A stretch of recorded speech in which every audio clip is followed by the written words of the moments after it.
Snow had come early to the island of Sodor. It was heavier than usual. The engines were really cross. "I hope I don't have to wear my snowplow today," said Thomas. "It's very cold out." "Me neither," said Edward. "I'm getting very too old for this." "Well, hopefully not," said Henry. "Still got life left in you." "Don't be silly," said Spencer.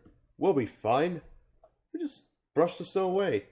"It's not that easy," said Donald and Douglas together. "Don't underestimate yourself."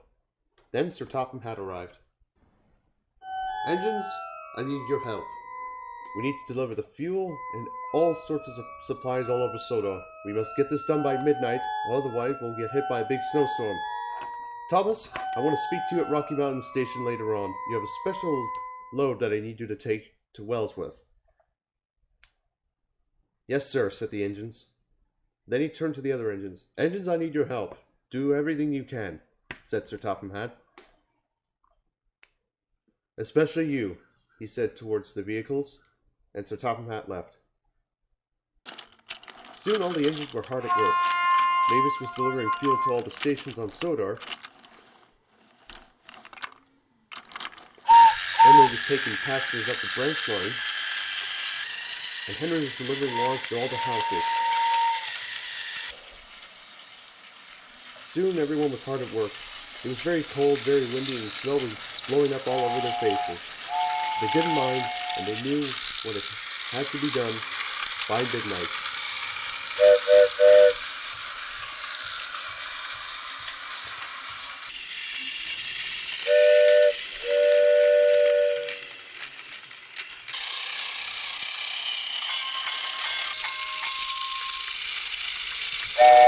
Thomas was waiting at Rocky Mountain Station, where Sir Topham Hatt was waiting for him. "Thomas, the special load's waiting at Farquhar. Can you go and take it to Wellsworth, please?" "Certainly," said Thomas. "I'll do whatever it takes," said Thomas. And Thomas puffed away to Farquhar. The special load was waiting for him, and Thomas backed down. His driver coupled him up and looked on in amazement at the Christmas tree. Workers piled up all the remaining parcels, and a lamp was added onto the brake van. Thomas got more and more excited. "Careful," said Murdy. "It's going to get very slippery, so you might want to be careful." "You might want to wear your snowplow this time, Thomas," said Annie and Clarabelle. "They're right," said Harold. "Be careful, otherwise you can get in trouble." "Nonsense," said Thomas. "I'll be fine. It's only going to take a few minutes anyways." Then the guard shone his green lamp, and Thomas puffed away with the special load, pastures, parcels, and the Christmas tree with it. Soon Thomas was puffing along well. The snow died down a bit, and Thomas didn't mind that. "I hope it's all right," said Thomas. "A heavy fall is coming later. I hope it doesn't stop us." "Don't be silly," said Thomas. "Snow won't stop us." And then Thomas puffed up Gordon's Hill. Then he was slipping.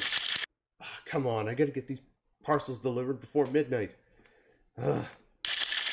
Soon Thomas made his way. But then something snapped. But Thomas was puffing much faster down the hill. Thomas was speeding and going down the hill, but he couldn't stop. "Help," said Thomas. "I'm slipping." And he whooshed by George the steamroller.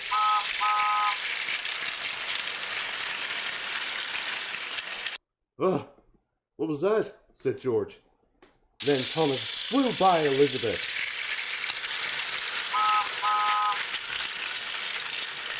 "Careful, Thomas, you're heading for trouble," wailed Elizabeth. And she was right. The points ahead were frozen to an old siding, and it should have been set at danger. "Whoa, Thomas," said his driver, and he plied the brakes hard. Thomas skidded into the siding and crashed into the buffers. Thomas laid on the track on the other side. It was a disaster. "Oh dear," said Thomas. "Ah, what a silly engine I am." Luckily, no one was hurt, and none of the parcels were damaged, but Trevor was in complete shock and didn't know what to say. Thomas's driver ran to Wellsworth and phoned for help. And soon Donald and Douglas arrived with the breakdown train, Duck following behind. "Don't worry," said Thomas. "We'll get you out in a few minutes."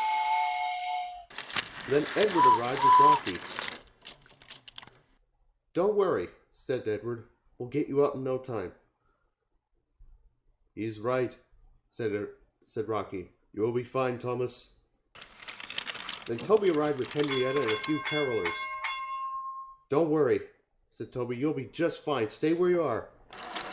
Then Stafford arrived with Jack. "Oh, don't worry, Thomas. You'll be just fine. Just stay where you are. We'll get you out in a few minutes." "He's right," said Thomas. "Be careful. We'll get you out." Then Neville arrived. "Hi, Thomas. I'll help you whatever I can." Then Neville backed down onto Thomas's train. Thomas's firemen uncoupled the cars, and Neville pulled to Wellsworth with the train.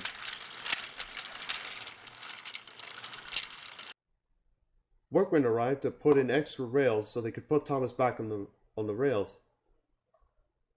Then Terence came along. Thomas's driver uncoupled Annie and Clarabelle from Thomas, and Terence pulled Annie and Clarabelle back to Wellsworth. Then Thomas was lifted back onto the rails. And Terence came back and started to pull Thomas. Terence slipped and tugged and tugged and slipped and tugged and slipped.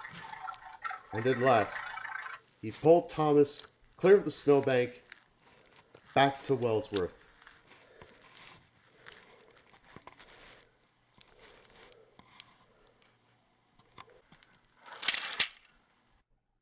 Then Thomas's fireman melted the switch and set it back to normal. Thomas was very relieved. Then Sir Topham Hatt arrived. "Thank you, Thomas, for delivering everything. Make sure you don't get into situations like that again," said Sir Topham Hatt. "I'm really sorry," said Thomas. I should have listened." Then all his friends laughed. "Merry Christmas and have a happy New Year," said Thomas. And all the engines celebrated.